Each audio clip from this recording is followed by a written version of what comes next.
News first channel ಹಾಗೂ ಡಿಜಿಟಲ್ನಲ್ಲಿ ಜಾಹೀರಾತು ನೀಡಲು ಈ ನಂಬರ್ಗೆ ಸಂಪರ್ಕಿಸಿ.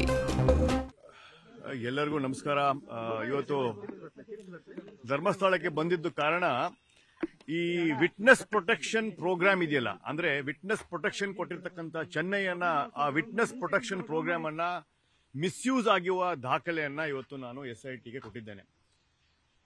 45 ದಿನ ಏನು ಚೆನ್ನೈ ಅವರು ವಿಟ್ನೆಸ್ ಪ್ರೊಟೆಕ್ಷನ್ ಅಡಿಯಲ್ಲಿ ಯಾರ ಹತ್ರನೂ ಮಾತಾಡಬಾರ್ದು, ಮುಖವಾಡ ಹಾಕೋಬೇಕು ಅನ್ನುವ ಏನು ಕೋರ್ಟಿನ ಆದೇಶ ಇತ್ತು, ಆತನಿಗೆ ಸೀಕ್ರೆಸಿ ಮೇಂಟೈನ್ ಮಾಡಬೇಕು ವಿಟ್ನೆಸ್ ಪ್ರೊಟೆಕ್ಷನ್ ಇದ್ದಾಗ ಒಂದು 5 ಜನ ವೆಬ್ಸೈಟ್ ಅವರು ಅವನನ್ನ ಇಂಟರ್ವ್ಯೂಗಳು ಮಾಡಿದ್ದಾರೆ.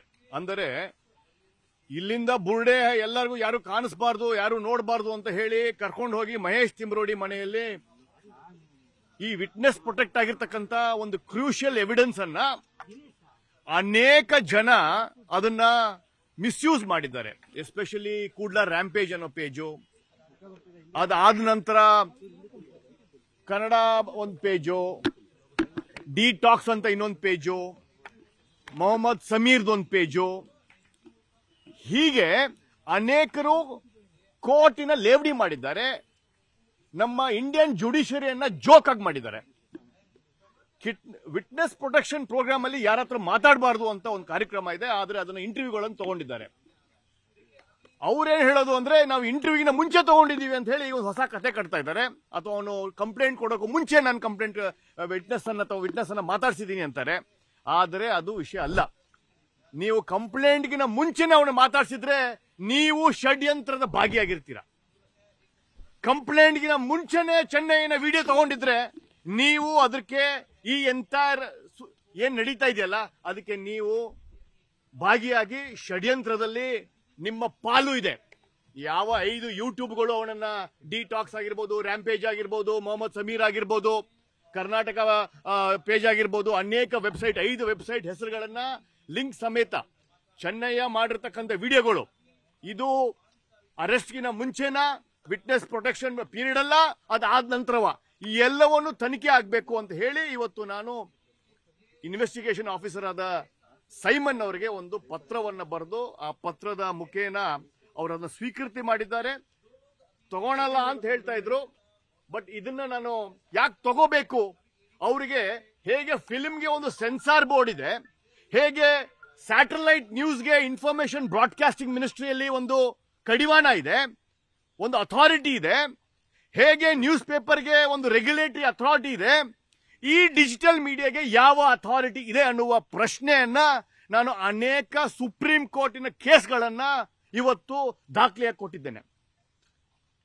ಡಿಜಿಟಲ್ ಮೀಡಿಯಾಗೆ ಕರೆಂಟ್ ಅಫೇರ್ಸ್ ಕೊಡುವ ಅಧಿಕಾರ, ಹಕ್ಕು ಇಂಡಿಯನ್ ಜುಡಿಷಿಯರಿಯಲ್ಲಿ ಮತ್ತು ಇಂಡಿಯನ್ ಬ್ರಾಡ್ಕಾಸ್ಟಿಂಗ್ ರೈಟ್ಸ್ ಅಲ್ಲಿ ಇಲ್ಲ ಅನ್ನೋದನ್ನ ಸಾಬೀತನ್ನ ಮಾಡಿ ಇವತ್ತು ಅವರಿಗೆ ಮನವರಿಕೆ ಮಾಡಿಕೊಟ್ಟಿದ್ದೇನೆ. ಯಾವ ಕೂಡ್ಲಾ ಪೇಜು ಇದೀಗ ಬಂದ ಸುದ್ದಿ, ನಮಗೆ SIT ಇಂದ ಬಂದ ಸುದ್ದಿ, ಒಂದೊಂದು ಗುಂಡಿ ತೋಡ್ಬೇಕಾದ್ರೆ ಲೈವ್ ಮಾಡಿದ ಸಂಸ್ಥೆ ಸ್ಯಾಟಲೈಟ್ಗೆ ಕ್ಯಾರೇಜ್ ಫೀಸ್ ಕಟ್ಟಿ, DTH ಅಲ್ಲಿ ಕಟ್ಟಿ, ಇನ್ಫಾರ್ಮೇಶನ್ ಬ್ರಾಡ್ಕಾಸ್ಟಿಂಗ್ ಅಲ್ಲಿ ಮಾಡಿರ್ತಕ್ಕಂಥ ಅನೇಕ ಟಿವಿ ಚಾನೆಲ್ಗಳನ್ನ ಅವ್ರಿಗಿರ್ತಕ್ಕಂಥ ರೆಗ್ಯುಲೇಷನ್ ಅನ್ನು ಬಿಟ್ಟು ಕರೆಂಟ್ ಅಫೇರ್ಸ್ ಅನ್ನ ಕೊಡುವ ಅಧಿಕಾರ ಯಾವ ಡಿಜಿಟಲ್ ನ್ಯೂಸ್ಗೂ ಇಲ್ಲ. ಡಿಜಿಟಲ್ ನ್ಯೂಸ್ಗೆ ನೀವು ಸೆಲೆಕ್ಟ್ ಮಾಡಬೇಕಾದ್ರೆ ಅದು ಟೂರಿಸಂ ಆಗಿರ್ಬೋದು, ಫುಡ್ ಆಗಿರ್ಬೋದು, ಬ್ಲಾಗಿಂಗ್ ಆಗಿರ್ಬೋದು, ಎಂಟರ್ಟೈನ್ಮೆಂಟ್ ಆಗಿರ್ಬೋದು, ಕರೆಂಟ್ ಅಫೇರ್ಸ್ ಅಂತ ಡಿಸ್ಕಷನ್ ಅಂತ ಇದೆ ಹೊರತು ಕರೆಂಟ್ ಅಫೇರ್ಸ್ ಲೈವ್ ಮಾಡುವ ಅಧಿಕಾರ ಯಾವ ವೆಬ್ಸೈಟ್ಗೂ ಇಲ್ಲ, ಇನ್ಕ್ಲೂಡಿಂಗ್ ವಾರ್ತಾ ಭಾರತಿ. ಇವರೆಲ್ಲರೂ ಕೋರ್ಟಿನ ಆರ್ಡರ್ ಅನ್ನ ನಗೆಪಾಟಿಗೆ ಮಾಡಿ ತಮಗೆ ಬೇಕಾದ ವಿಟ್ನೆಸ್ ಅನ್ನ, ಯಾವ ಕೇಸಲ್ಲಿ ವಿಟ್ನೆಸ್ ಪ್ರೊಟೆಕ್ಷನ್ ಆದ ಚೆನ್ನೈಯನ್ನ ಬುಗ್ರಿ ತರ ಆಡಿಸಿ ಆ ಷಡ್ಯಂತ್ರದಲ್ಲಿ ಭಾಗಿಯಾಗಿದ್ದಾರೆ ಈ 5 ಯೂಟ್ಯೂಬ್ ಪೇಜಸ್ಗಳು. ಅದರ ಮಾಹಿತಿಯನ್ನ ನಾನಿವತ್ತು ಸೈಮನ್ ಸಾಹೇಬರು ಕೊಟ್ಟು ಈ ಕೇಸಿನ ಅನೇಕ ವಿಷಯಗಳನ್ನ, ಯೂಟ್ಯೂಬರ್ಸ್ ಮಾಡಿರ್ತಕ್ಕಂಥ ಕಾನ್ಸ್ಪಿರಸಿ ಥಿಯರಿ, ಅವ್ರಿಗೆ ಬಂದಿರತಕ್ಕಂಥ ದುಡ್ಡು, ಅವ್ರು ಯಾಕೆ ಇದ್ರ ಬಗ್ಗೆ ಇಷ್ಟೊಂದು ಮುತುವರ್ಜಿ ವಹಿಸಿ ಎಲ್ಲ ಯೂಟ್ಯೂಬ್ ಚಾನೆಲ್ಗಳು without any limitation, broadcasting department limitation ಇಲ್ಲ, information and broadcasting information limitation ಇಲ್ಲ, ಸೆಲ್ಫ್ ಸೆನ್ಸರಿಂಗ್ ಅಂತಿದೆ, ನ್ಯೂಸ್ ಚಾನೆಲ್ಗೆ ಸೆಲ್ಫ್ ಸೆನ್ಸರಿಂಗ್ ಅಂತಿದೆ, ಅದನ್ನೂ ಮಾಡ್ದೇನೆ ಬೇಕಾಬಿಟ್ಟಿ ಇನ್ಫಾರ್ಮೇಶನ್ ಅನ್ನ ಕರ್ನಾಟಕದ ಜನತೆ ಕೊಟ್ಟಿದಾರಲ್ಲ, ಆ ಬೇಕಾಬಿಟ್ಟಿ ಇನ್ಫಾರ್ಮೇಶನ್ ಬಗ್ಗೆ ಕಂಪ್ಲೇಂಟ್ ಕೊಡಕ್ ಬಂದಿದ್ದೀನಿ ಇವತ್ತು. ಈಗ ಬೇರೆ ವಿಚಾರಗಳಲ್ಲಿ ತುಂಬಾ ಇತ್ತು, ಅಂದ್ರೆ ಚೆನ್ನೈನ ವಿಚಾರ ಆಗ್ಬೋದು, ಹಾಗೇನೆ ಇದೊಂದು ಕಾನ್ಸ್ಪಿರಸಿ ಥಿಯರಿ. ನೀವು ಕೇವಲ ಯೂಟ್ಯೂಬರ್ಸ್ಗಳನ್ನ ಯಾಕೆ ನೋಡಿ? ಈ ಕಾನ್ಸ್ಪಿರಸಿ ಥಿಯರಿಯಲ್ಲಿ ಲೆವೆಲ್ 1, ಲೆವೆಲ್ 2, ಲೆವೆಲ್ 3 ಇದೆ. Level 1 is the mastermind, ಚೆನ್ನೈಯಲ್ಲಿ ಕೂತ್ಕೊಂಡು ಇದನ್ನ ಆಪರೇಟ್ ಮಾಡ್ತಾ ಇರೋದು. ಲೆವೆಲ್ 2 ಅಲ್ಲಿ ಆಪರೇಟರ್ಸ್ ತಿಮ್ರೋಡಿ ಆಗಿರ್ಬೋದು, ಮಹೇಶ್ ತಿಮ್ರೋಡಿ ಆಗಿರ್ಬೋದು, ಗಿರೀಶ್ ಭಟ್ಟನಗರ್ ಆಗಿರ್ಬೋದು, ಜಯಂತ್ ಆಗಿರ್ಬೋದು. ಲೆವೆಲ್ 3 ಬರೋದೇ ಯೂಟ್ಯೂಬರ್ಸ್. ಲೆವೆಲ್ 4 ಬರೋದು ಈ ಪೇಜ್ ಅನ್ನ ಹ್ಯಾಂಡಲ್ ಮಾಡೋರು, 500 ಪೇಜ್ ಹ್ಯಾಂಡಲ್ ಮಾಡ್ತಾ ಇದಾರಲ್ಲ ಅವರು. ಸೊ ಈ ಲೆವೆಲ್ 1, 2, 3, 4 ಅನ್ನ ಮ್ಯಾನೇಜ್ ಮಾಡ್ಲಿಕ್ಕೆ, ಕಂಡು ಹಿಡಿಲಿಕ್ಕೆ ನಾವು ಕೋರ್ಟ್ ಕೇಸ್ಗಳನ್ನ ಹಾಕ್ತಾ ಇದ್ದಾರೆ, ಅವ್ರ ಬಗ್ಗೆ ಮಾನಸ ಮೊಕದ್ದಮೆ ಹಾಕ್ತಾ ಇದ್ದಾರೆ. ಲೆವೆಲ್ 3 ಯೂಟ್ಯೂಬರ್ಸ್, ಯಾವ ಇವು 5 ಯೂಟ್ಯೂಬ್ ಸ್ಯಾಟಲೈಟ್ ಚಾನೆಲ್ಗಿನ ಬೊಬ್ಬೆ ಹೊಡ್ಕೊಂಡು ಅದನ್ನ ಒಂದು ಡೈರೆಕ್ಷನ್ಗೆ ಒಂದು ನರೇಷನ್ ಅನ್ನು ಕೊಡ್ತಾ ಇದಾರಲ್ಲ, ಅದ್ರ ಬಗ್ಗೆ ಕಂಪ್ಲೇಂಟ್ ಕೊಡಕ್ ಬಂದೆ.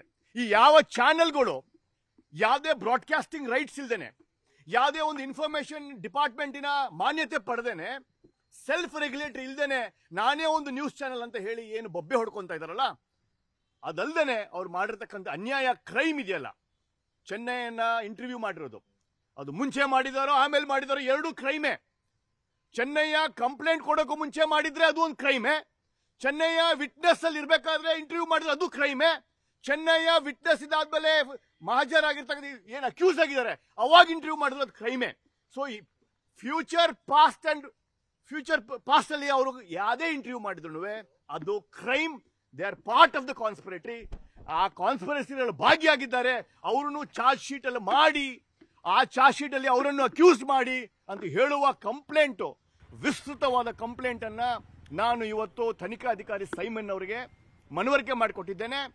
ಅನೇಕ ಸುಪ್ರೀಂ ಕೋರ್ಟ್ ಜಜ್ಮೆಂಟ್ ಅನ್ನ, INX ಮೀಡಿಯಾ ಜಜ್ಮೆಂಟ್ ಆಗಿರ್ಬೋದು, ಸೀನಾ ಬಾರಾ ಕೋಸ್ ಆಗಿರ್ಬೋದು, ಫಾರಿನ್ ಇನ್ವೆಸ್ಟ್ಮೆಂಟ್ ಇನ್ ನ್ಯೂಸ್ ಆಗಿರ್ಬೋದು, ಎಲ್ಲವನ್ನ ನಾನು ಡೀಟೇಲ್ಸ್ ಅನ್ನ ಸೈಮನ್ ಅವರು ಕೊಟ್ಟಿದ್ದೇನೆ. ಹೆಚ್ಚಾಗಿ ಯೂಟ್ಯೂಬ್ ಚಾನೆಲ್ಗಳು ಇದರಲ್ಲಿ ಪಾಲ್ದಾರಿದ್ದಾರೆ. ಈ ಕಾನ್ಸ್ಪಿರಸಿಯಲ್ಲಿ ಅವರ ಕೈ ಇದೆ, ದುಡ್ಡು ಬಂದಿದೆ, ಬ್ಲಾಕ್ ಮನಿ ಬಂದಿದೆ, ಸಿನ್ ಮನಿ ಬಂದಿದೆ, ಪ್ರೊಪಗ್ಯಾಂಡಾ ಮನಿ ಬಂದಿದೆ. ಎಲ್ಲ ದುಡ್ಡು ತಗೊಂಡು ಈ ತರದ ಒಂದು ನರೇಟಿವ್ ಅನ್ನ ಬಿಲ್ಡ್ ಮಾಡಲಿಕ್ಕೆ, ಹಿಂದೂ ಧರ್ಮ ಪುಕ್ಷಟೆ ಬಂದಿಲ್ಲ ಸ್ವಾಮಿ, ನಿಮ್ಮ ನರೇಟಿವ್ ಅನ್ನ ಕಡಿವಾಣ ಹಾಕ್ಲಿಕ್ಕೆ ಇವತ್ತು ನಾನು ಈ ಕಂಪ್ಲೇಂಟ್ ಅನ್ನು ಕೊಟ್ಟಿದ್ದೇನೆ. ನಿಮ್ಮಲ್ಲಿ ಸಾಕ್ಷಿಗಳಿದ್ದರೆ ನೀವು ಕೊಡಬೇಕಾಗಿತ್ತು.